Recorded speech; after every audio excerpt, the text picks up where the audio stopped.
Healthy body and healthy mind में आपका स्वागत है। हेल्थ की सीरीज़ को आगे बढ़ाते हुए हम कंप्लीट हेल्थ के 4 पिलर की जैसे बात करते हैं और एक पिलर उसमें स्पिरिचुअलिटी होता है। तो आज हम इसी पिलर के बारे में आपसे बात करेंगे। दोस्तों, अक्सर बोला जाता है कि आप मेडिटेशन करें स्वस्थ रहने के लिए, आप पॉजिटिव रहिए जिससे कि आप पूर्णतः स्वस्थ रहेंगे। तो क्या होती है मेडिटेशन और कैसे हम इसको अपने जीवन में इम्प्लीमेंट करें। आज मैं doctor Renuvandana, doctor and counsellor, meditation को कैसे करना है ये सब आपके बारे में डिस्कस करने वाले हैं। तो दोस्तों, मेडिटेशन जो होती है वो एक मेडिटरी शब्द से बना है जिसका मतलब होता है टू हील, और मेडिटेशन का मतलब ये भी होता है to bring mind back home.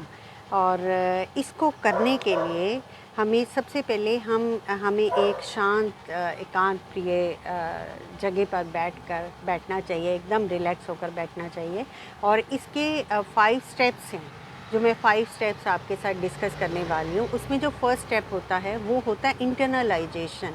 Internalisation होता है जो जब आप अपने एक्चुअल फॉर्म में आते हो, एक सोल कॉन्शियस स्टेट में आते हो। आप सब जानते हैं कि body is different and soul is different and soul is residing in this body. तो मैं अपनी सोल फॉर्म में जब आ जाती हूँ, यानी कि मेडिटेशन का जो फर्स्ट स्टेप है अपने सोल कॉन्शियस स्टेट में आ जाना। और सेकंड स्टेप की अगर हम बात करें तो वो होता है चैनलाइजेशन। तो मुझे अब फोकस करना है, मुझे माइंडफुलनेस की प्रैक्टिस करनी है। इसके लिए कई लोग अपनी ब्रीदिंग को फोकस करते हैं, जैसे कैसे आप सांस लेते हैं, कैसे आप सांस बाहर निकालते हैं, इसको फोकस किया जाता है। जैसे प्राणायाम जैसे करते हैं ना, तो कई ओम का जाप भी करते हैं फोकस करने के लिए, और कई कैंडल को जलाकर और उसकी लाइट को भी देखते हैं। चैनलाइज करना, अपने आप को फोकस करना। अब मैं थर्ड स्टेप की बात करूं तो थर्ड स्टेप होता है विजुअलाइजेशन। जब मैं अपने एक्चुअल ओरिजिनल फॉर्म में, सोल फॉर्म में आ गई, अब मुझे ये पता चल गया कि मैं एक लाइट हूँ और एक एनर्जी हूँ। और मुझ सोल के जो पिता हैं, सुपर सोल जिसे हम कहते हैं, जिसे परमात्मा कहते हैं, गॉड कहते हैं, मैं गॉड के साथ मेरा जब कनेक्शन होता है, इसको मुझे विजुलाइज करना है। जैसे आप देखते हैं कि सूर्य की किरणें हमारे ऊपर जब पड़ती हैं और कैसे हम फील करते हैं, उसी तरह ईश्वर की किरणें हमारे ऊपर भी लाइट के रूप में कैसे हमारे ऊपर पड़ती हैं, ये हमें पिक्चर को विजुलाइज करना है और उसको फील करना है। ये हमारा होता है थर्ड स्टेप। और उसके बाद आता है डिविनिटी या और फेथ। जैसे कि जब मैं ये सब कर रही हूँ तो मुझे अंदर से एक फेथ है, मुझे अंदर से एक डिविनिटी, एक पावर मेरे अंदर ये है कि मैं अब एक्चुअल में उसके कनेक्शन में आ रही हूँ, एक्चुअल में मैं विजुलाइज कर रही हूँ, मैं फील भी कर रही हूँ।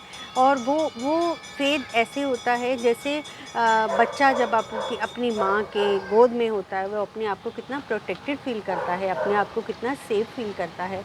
उसी तरह जब मैं उसके कनेक्शन में आ रही हूँ तो मुझे एक फेथ के उनकी किरणें मेरे ऊपर पड़ रही हैं। तो वो एक मेरी एक डिविनिटी हो गई, मेरा एक फेथ हो गया। ये मेरा था फोर्थ स्टेप। अब पांचवें स्टेप जब मैं बात करूं वो होता है रियलाइजेशन। अब मैं रियलाइज़ कर रही हूँ, रियलाइजेशन मेरे अंदर आ रही है कि ईश्वर की किरणें जब मेरे ऊपर पड़ेंगी तो मैं कितनी पीस को फील करूँगी, कितनी हैप्पीनेस को फील करूँगी, या कितना मेरे अंदर एक मेरी जो नेगेटिव ऊर्जा है वो पॉजिटिव में कन्वर्ट हो रही है, और मेरा जो नेगेटिव हो रहा है वो पॉजिटिव में बदल रहा है, या मेरी हीलिंग हो रही है। एक्चुअल में जब मैं ये रियलाइजेशन करती हूँ, ये 5 स्टेप्स के साथ जब मेडिटेशन करते हैं, जब एक इस तरह की फीलिंग में आते हैं तो आपको बहुत ही अच्छी फीलिंग आएगी। और इसको अपनी लाइफ में इम्प्लीमेंट करिए। मेडिटेशन जो होता है हम सबकी लाइफ का एक पार्ट है, और हमारा दिनचर्या में हमें ये शामिल करना चाहिए। और इस बारे में कुछ भी आपको पूछना हो, जानना हो, आप मुझसे कांटेक्ट कर सकते हैं। मेरा जो नंबर है वो 8059492584 है। Any time you can call me and कुछ भी पूछना हो पूछ सकते हो। अगर आपको ये वीडियो अच्छी लगी आप इसको शेयर कर सकते हो। और थैंक यू वेरी मच और हैव ए नाइस डे।